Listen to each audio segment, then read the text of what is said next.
सांगलीकरांची क्रीडानगरी पुन्हा एकदा गौरवान्वित झाली आहे। पॉवर लिफ्टिंग या क्रीडा प्रकारात उल्लेखनीय कामगिरी करणाऱ्या अमित पाटील यांना मेजर ध्यानचंद महाराष्ट्र क्रीडारत्न पुरस्कार 2025 ने सन्मानित करण्यात आले आहे। हा पुरस्कार सोहळा नुकताच कोल्हापूरमध्ये पार पडला। Hockey legend Padma Bhushan major Dhyan Chand क्रीडा पुरस्कार समिती आणि कालीरमण फाउंडेशन इंडिया यांच्या संयुक्त विद्यमाने हा पुरस्कार देण्यात आला। गेल्या 5 वर्षापासून अमित पाटील हे पॉवर लिफ्टिंग क्षेत्रात उत्कृष्ट कामगिरी करत आहेत। त्यांच्या या मेहनतीला आणि प्रावीण्याला मान्यता देत त्यांना हा मानाचा पुरस्कार मिळाला। अमित पाटील यांना या प्रवासात कोच विशाल देवकर, मार्गदर्शक विशाल जाधव आणि मोहन चौगले यांचे विशेष मार्गदर्शन लाभले। सांगलीकरांसाठी ही अभिमानाची बाब ठरली आहे।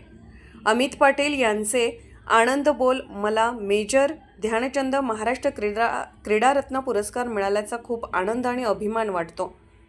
हा पुरस्कार माझ्या मेहनतीला आणि सातत्याला मिळालेली दाद आहे। माझ्या मार्गदर्शकांचे, कोचचे, कुटुंबाचे आणि मित्रांचे आभार मानतो। पॉवर लिफ्टिंग या खेळात अजून चांगली कामगिरी करून भारताला जागतिक पातळीवर गौरव मिळवून देण्याचा माझा प्रयत्न असेल। तरुणांना माझा संदेश, सातत्य, मेहनत आणि शिस्त या गोष्टी कोणत्याही क्षेत्रात यश मिळवून देतात। नमस्कार, मी अमित नागेश पाटील, राहणार सांगली।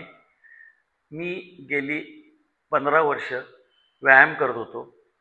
व्यायाम करताना व्यायाम करणे, काम करणे ह्या गोष्टी माझ्या चालू होत्या।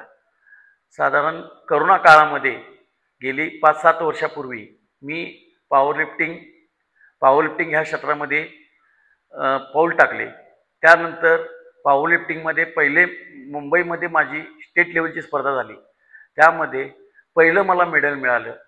त्यामध्ये मी एवढा खुश झालो की मी वयाच्या 40 नंतर मी मेडल मिळवू शकतो।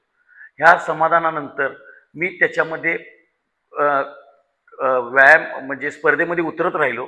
त्यामधून माझ्या 2 नॅशनल स्टेट लेवलची 10 पदक आहेत। इंटरनॅशनल लेवल आशिया गोव्यामध्ये झाली। त्यामध्ये मला 2 मेडल मिळाली, गोल्ड मेडल। त्यामध्ये मी एशिया स्ट्रॉंगमॅन किताब मला मिळाला।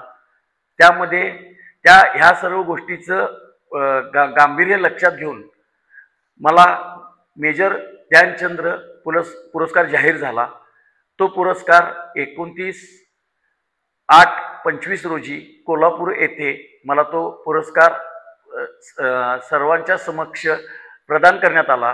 त्यामध्ये मी खूप समाधानी आणि खूप खुश झालो की मी ह्या एजमध्ये हे मी करून दाखवलो।